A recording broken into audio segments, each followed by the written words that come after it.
Il faut savoir que si aujourd'hui on peut prendre le Coran entre nos mains, qu'on peut le lire aussi facilement, le mémoriser, c'est grâce au travail extraordinaire de ce compagnon qu'Allah subhanahu wa ta'ala a utilisé pour préserver le Coran al-Karim.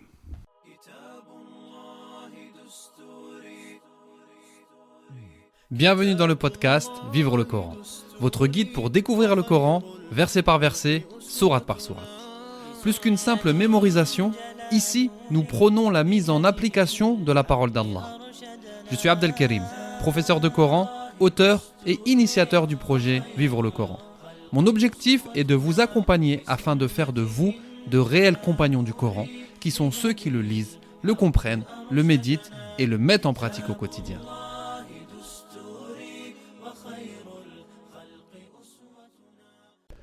Chers compagnons du Coran, bienvenue à toutes et à tous dans le premier épisode de notre toute nouvelle série que j'ai intitulée « Des hommes au service du Coran ».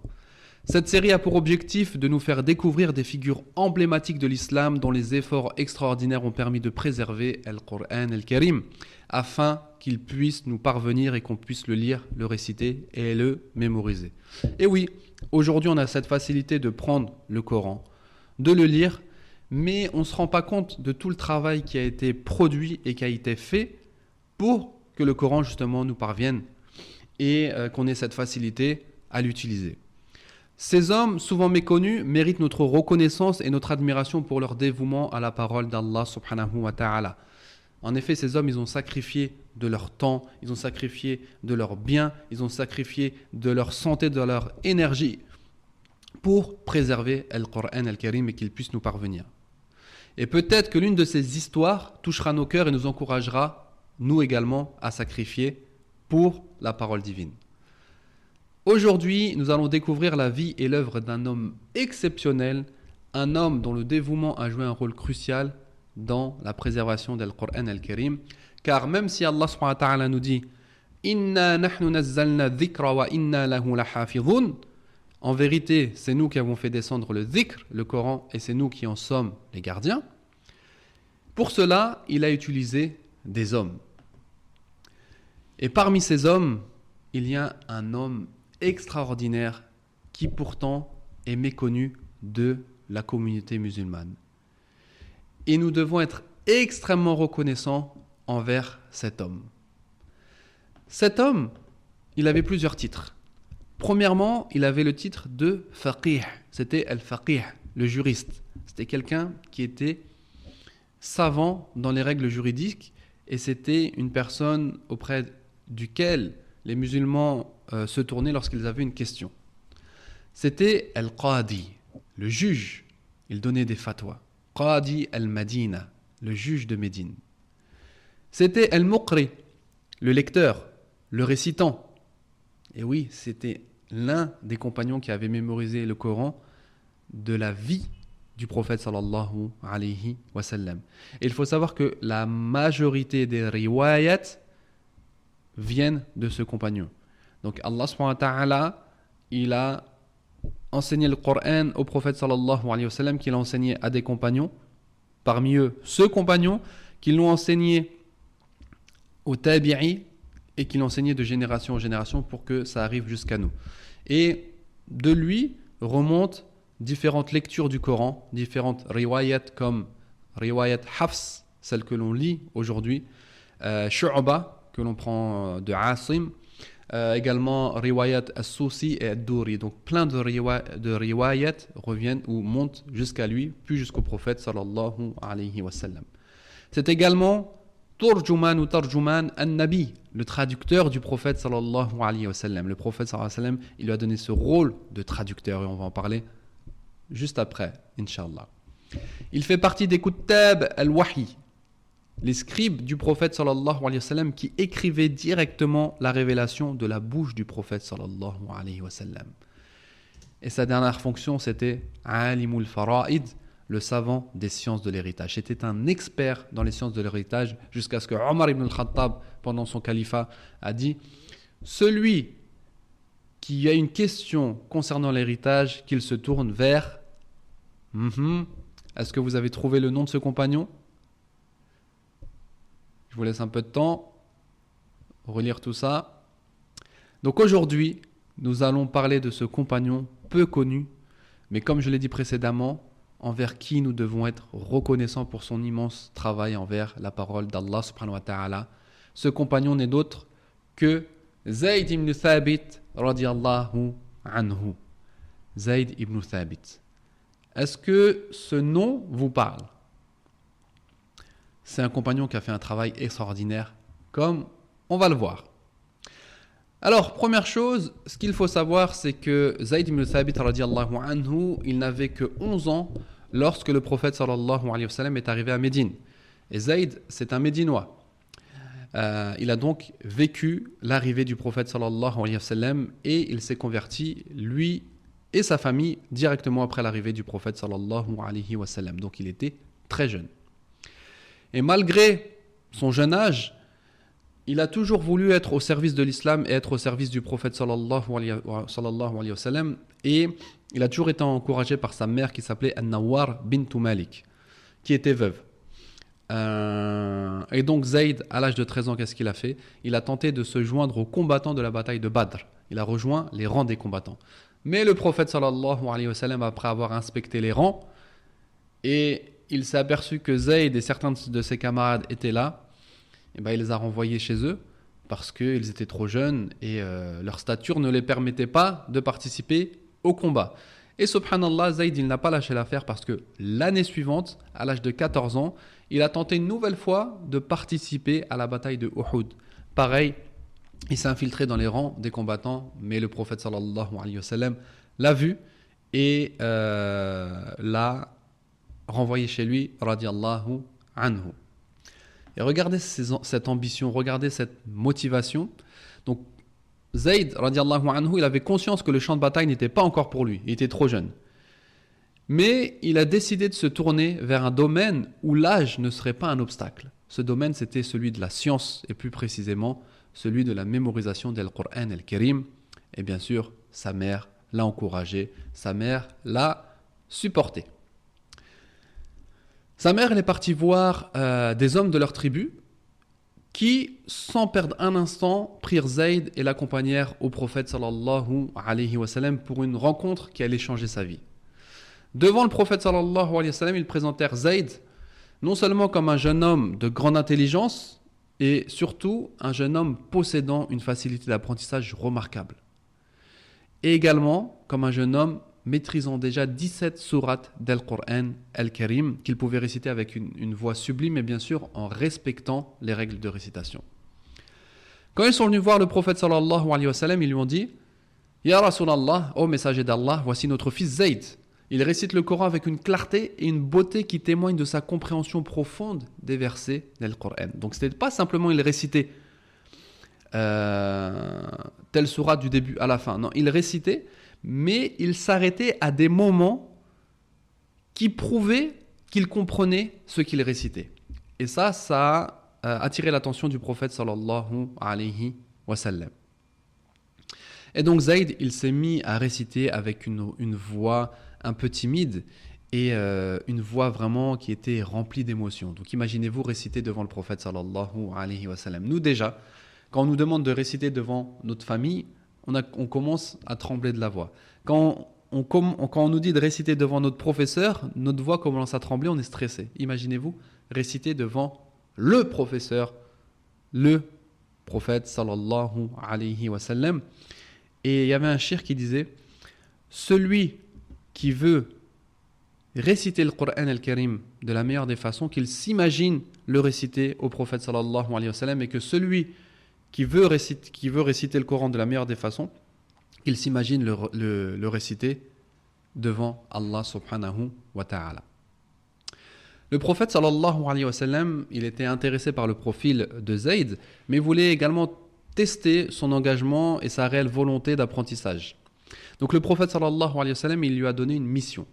Cette mission était d'apprendre à lire et à écrire l'hébreu, afin qu'il puisse pouvoir échanger avec les différentes tribus juives, qu'il puisse recevoir leurs lettres et les lire, et également écrire des lettres pour leur envoyer. Comme vous le savez, le prophète sallallahu alayhi wa sallam ne savait ni lire et ni écrire en arabe, et donc il ne savait pas le faire non plus en hébreu. Donc il lui fallait quelqu'un qui s'occupe de cette tâche-là, Et il a vu en Zayd un potentiel secrétaire, si on peut dire ça comme ça. Bien sûr, Zayd, motivé comme jamais, il a accepté le défi et en seulement 15 jours, il a maîtrisé la langue hébreu. Il a même appris par la suite la langue syriaque pour augmenter son utilité auprès du prophète sallallahu alayhi wa sallam. Et bien sûr, sa détermination et sa motivation a joué pour lui. Et grâce à lui, le prophète sallallahu alayhi wa sallam pouvait communiquer en toute confiance et en toute simplicité avec les différentes tribus de la péninsule arabe. Ce passage de la vie de Zayd est vraiment une source d'inspiration pour nous. Ça nous rappelle l'importance d'avoir de grandes ambitions, même en étant jeune. Et surtout, d'avoir des ambitions au service de l'islam. Car oui, on peut avoir des ambitions dans ce bas monde. Je veux avoir tel poste, je veux avoir tel diplôme, je veux avoir tel ou tel bien, bien sûr. Mais il ne faut pas oublier d'avoir des ambitions dans l'au-delà. Que préparons-nous pour l'au-delà ? Quelle place nous voulons avoir dans l'au-delà ? Quelle place nous voulons avoir dans le paradis ? Tout ça, ça se prépare. Et Zayd, radiallahu anhu, il avait bien compris et il a voulu préparer sa place au paradis dès son plus jeune âge. On demande à Allah subhanahu wa ta'ala de nous guider sur le chemin de l'islam, de nous rendre utiles à la communauté, et on demande ça particulièrement pour nos jeunes qui sont malheureusement aujourd'hui beaucoup plus attirés par le foot, la musique ou autre que par le Coran al-Karim. Par la suite, Zayd, il a eu des responsabilités de plus en plus importantes. Comme le prophète sallallahu alayhi wa sallam avait de plus en plus confiance en Zayd et qu'il reconnaissait sa loyauté, il lui a confié une responsabilité vraiment très lourde. C'est de devenir l'un des scribes du Coran. Dès que le prophète sallallahu alayhi wa sallam recevait la révélation, il faisait appeler Zayd pour lui lire les versets qu'il avait reçus. Zayd devait écrire sur différents supports comme des parchemins, comme des peaux d'animaux, comme des os ou autres. Donc Zayd, le prophète sallam, il recevait la révélation de Jibril. Il a récité à Zayd ibn Thabit et d'autres scribes bien sûr, mais parmi eux, Zayd avait un grand rôle. Zayd l'écrivait sur un support et ensuite le prophète sallam demandait à Zayd de réciter ce qu'il avait écrit. Et s'il avait une faute, le prophète sallam le corrigeait. Et ça c'est important parce que c'est de cette manière que le Coran al-Karim a été révélé et ça nous prouve que le Coran a été écrit dans sa totalité de la vie du prophète sallallahu alayhi wa sallam et qu'il a été corrigé par le prophète sallallahu alayhi wa sallam nous-mêmes. Ainsi, le Coran al-Karim il a été préservé de deux manières. De manière orale, parce qu'une multitude de compagnons connaissaient le Coran par cœur, et de manière écrite, parce que différents scribes du prophète sallallahu alayhi wa sallam avaient les différentes parties du Coran écrites auprès d'eux. Et bien sûr, cette proximité avec la révélation, avec le Coran al-Karim, elle a fait de Zayd un savant et un expert dans tout ce qui est science du Coran, science du tafsir et science de la récitation du Coran al-Karim. C'est devenu vraiment un savant dans tout ce qui a un rapport avec le Coran al-Karim. Et c'était même c'était la référence vers qui on allait après la mort du prophète sallallahu alayhi wa sallam. Le rôle central de Zayd dans la préservation du Coran et sa transmission lui conféra une position de respect et de bénédiction au sein de la communauté musulmane. Son influence fut particulièrement cruciale lors des moments importants de l'histoire islamique, notamment après le décès du prophète sallallahu alayhi wa sallam. Et là, on va parler de ces rôles vraiment par lesquels ils sont connus et ces rôles pour lesquels nous devons être reconnaissants envers lui. Premièrement, après la mort du prophète sallallahu alayhi wa sallam, il y a eu des discussions entre les compagnons pour désigner le nouveau calife. Et il y a eu certaines tensions parce que les muhajiroun disaient que comme le prophète sallallahu alayhi wa sallam était un muhajir, c'est un un immigré qui a quitté la Mecque pour aller à Médine, ils ont dit, comme le prophète sallallahu alayhi wa sallam était un muhajir, il faut que le calife, son successeur, soit un muhajir. Et les Ansar, eux, disaient, non, nous avons tout donné et nous avons soutenu les musulmans et le prophète sallallahu alayhi wa sallam, donc il faut que le calife soit un Ansar. Et c'est là où Zayd, âgé seulement de 21 ans, prit la parole avec sagesse et discernement. Et il rappela, donc imaginez-vous, il y a un problème au sein de la communauté.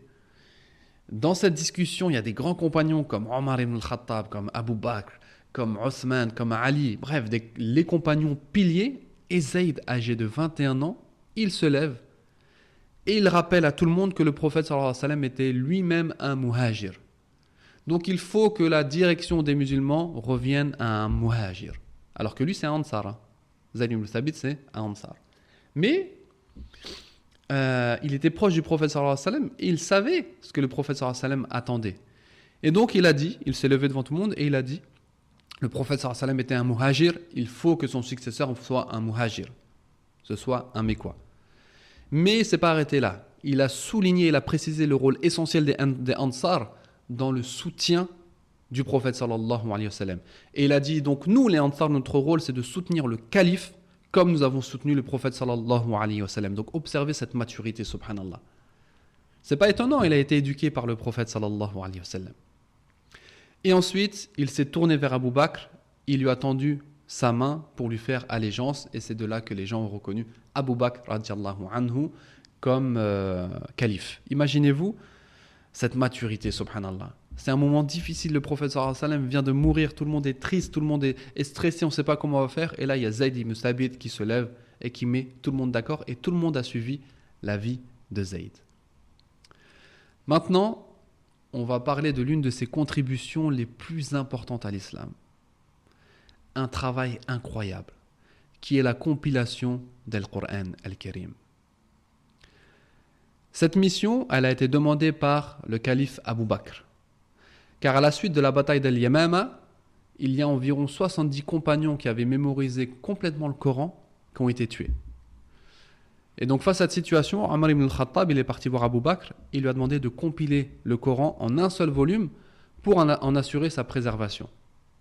Imaginez-vous une bataille où on vous apprend que 70 compagnons qui ont mémorisé entièrement le Coran sont morts. Radiallahu anhum ajma'in. Omar, ça l'a travaillé. Il s'est dit, il est possible que dans une guerre, tous les compagnons qui ont mémorisé le Coran meurent. Et on fait comment maintenant ? Et il est revenu sur les bases de la religion qui est maqasid al-sharia, les objectifs ultimes de la religion, dont hifd ad-din, la préservation de la religion, pour proposer ça à Abu Bakr. Mais Abu Bakr, il avait un problème par rapport à ça, parce qu'il s'est dit, comment je vais faire quelque chose que le prophète sallallahu alayhi wa sallam n'a pas fait ? Mais Omar lui a dit, le prophète sallallahu alayhi wa sallam, il a fait. Le prophète sallallahu alayhi wa sallam lui-même lui ordonnait d'écrire le Coran al-Karim. Certes, il n'a pas ordonné de regrouper ça dans un seul volume, mais il a ordonné d'écrire. Nous, ce que l'on veut faire, c'est simplement regrouper. Et après quelques jours, Allah subhanahu wa ta'ala, il a apaisé la poitrine d'Abu Bakr radiallahu anhu. Et bien sûr, pour cette mission, Abu Bakr, il a choisi qui ? Il a choisi Zayd ibn Thabit.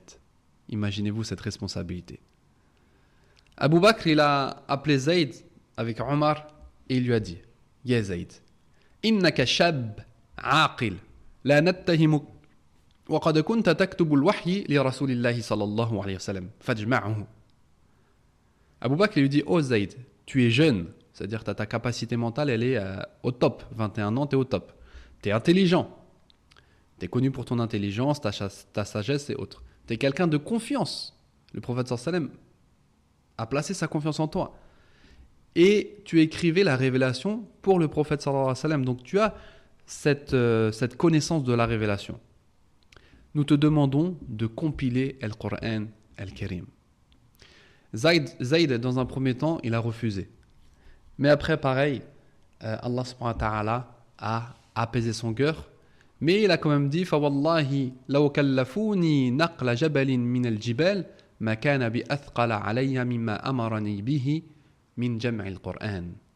Il a dit, Wallahi, s'il m'avait demandé de déplacer une montagne parmi les montagnes, ça n'aurait pas été plus difficile que cette mission-là. Et bien sûr, on ne parle pas de déplacer une montagne, prendre une montagne et la déplacer, mais de déplacer une montagne, c'est dans le sens de casser une montagne en petites pierres et de la déplacer dans un autre endroit. Radiyallahu anhu. Donc regardez la grosse responsabilité qu'on lui a mis sur les épaules à 21 ans. Mais il ne s'est pas enfui, il a accepté cette responsabilité et il l'a fait d'une manière exceptionnelle.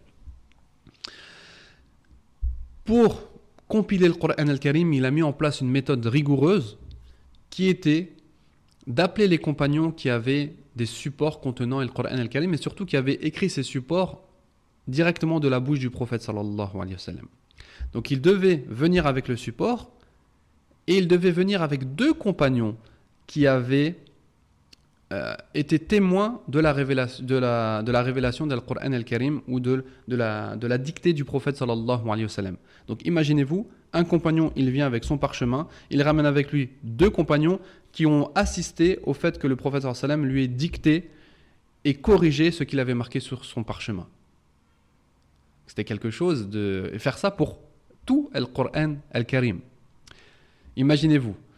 Et bien sûr, Zayd, il n'a pas fait ça tout seul. Il a été accompagné d'autres compagnons qui avaient eux-mêmes mémorisé, qui également été scribes du prophète sallallahu alayhi wa sallam, comme Ali ibn Abi Talib, comme Ubay ibn Ka'b, comme Abdullah ibn Abbas et Abdullah ibn Mas'ud, qui eux connaissaient le Coran par cœur, donc pouvaient corriger et se permettre de dire t'es sûr que le Coran il était révélé comme ça, t'es sûr que tel verset vient à telle place, etc. etc. Et c'est comme ça que le Coran al-Karim il a été compilé en un seul volume qu'on appelait al-Mushaf al-Imam ou Mushaf al-Imam.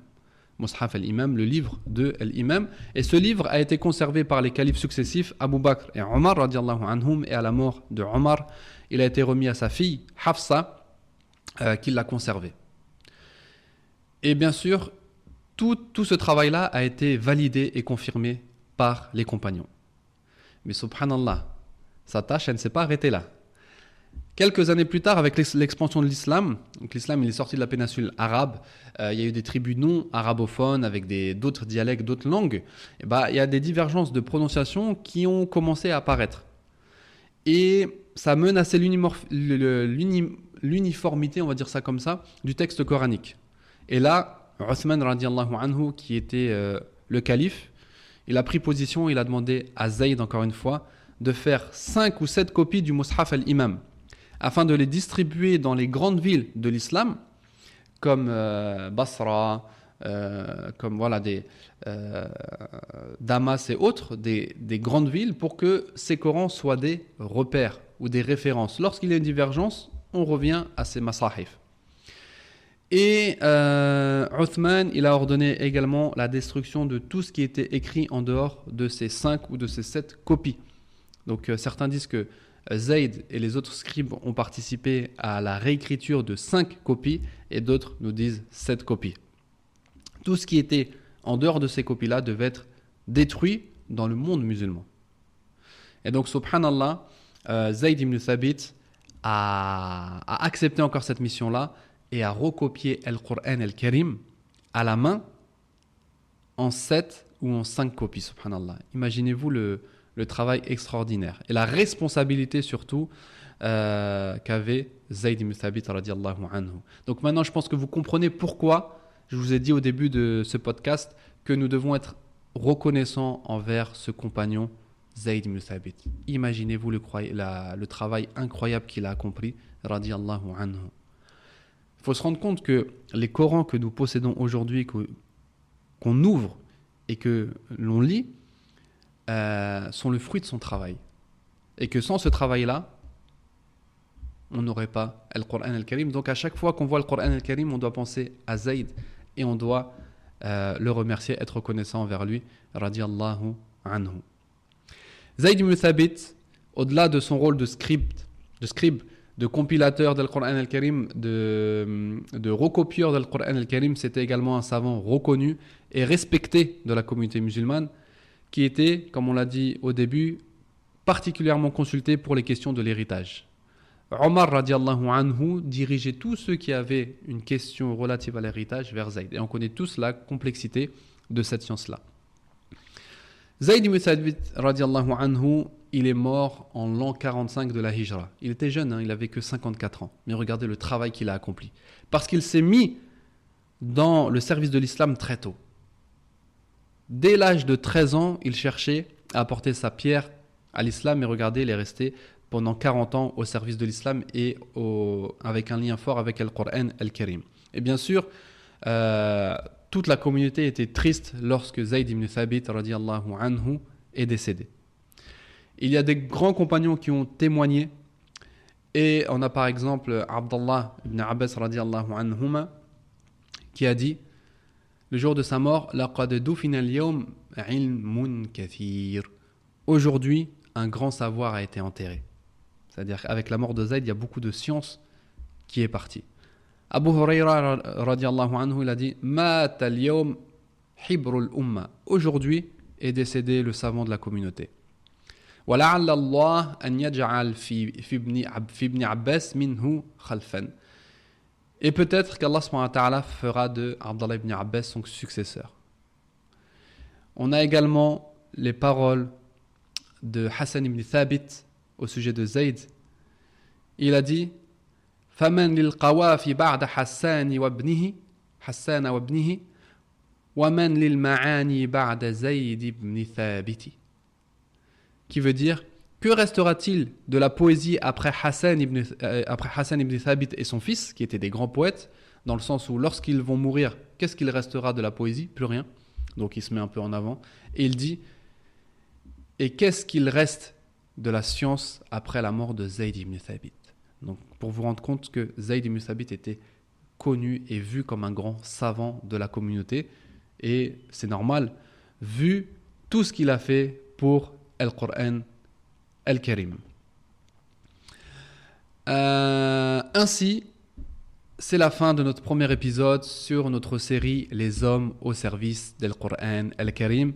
Et je pense que vous comprenez maintenant pourquoi j'ai voulu commencer par ce noble compagnon Zayd ibn Thabit radiallahu anhu, un homme dont la dévotion au Coran a façonné l'histoire de notre belle religion.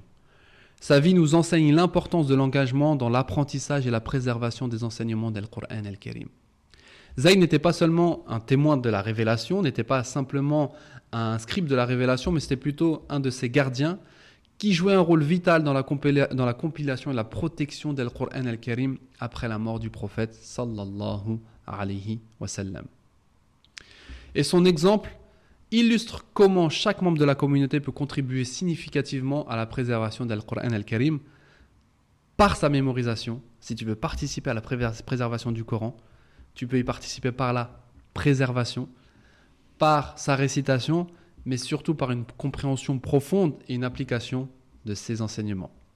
C'est ce que je vous invite à faire à travers la plateforme Deviens un compagnon du Coran, que vous pouvez découvrir en cliquant sur le lien qui se trouve dans la description. Et comme vous le savez, sur cette plateforme-là, on étudie les sourates d'Al-Qur'an Al-Karim, on apprend à les lire correctement, on apprend à les comprendre, à les méditer et à les mettre en pratique pour devenir de réels compagnons d'Al-Qur'an Al-Karim. Et surtout, Zayd ibn Thabit, il nous montre que l'âge n'est pas une barrière à la contribution et que l'ambition et la détermination peuvent mener à des rôles influents et essentiels au sein de notre communauté. Honnêtement, je vous invite à suivre l'exemple de Zayd et de vous engager dans l'étude d'Al-Qur'an Al-Karim et à surtout approfondir votre compréhension du Coran et la connaissance de ses concepts et de ses règles. Que chacun de nous aspire à devenir un compagnon d'Al-Qur'an Al-Karim dans sa vie de tous les jours en appliquant avec sincérité ses enseignements.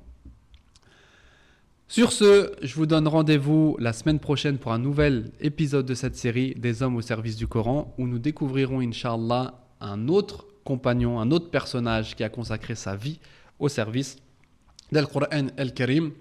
Et pour ne pas manquer ce rendez-vous, je vous invite à vous abonner à la chaîne et à partager avec vous, avec vos proches, cet épisode et cette nouvelle série.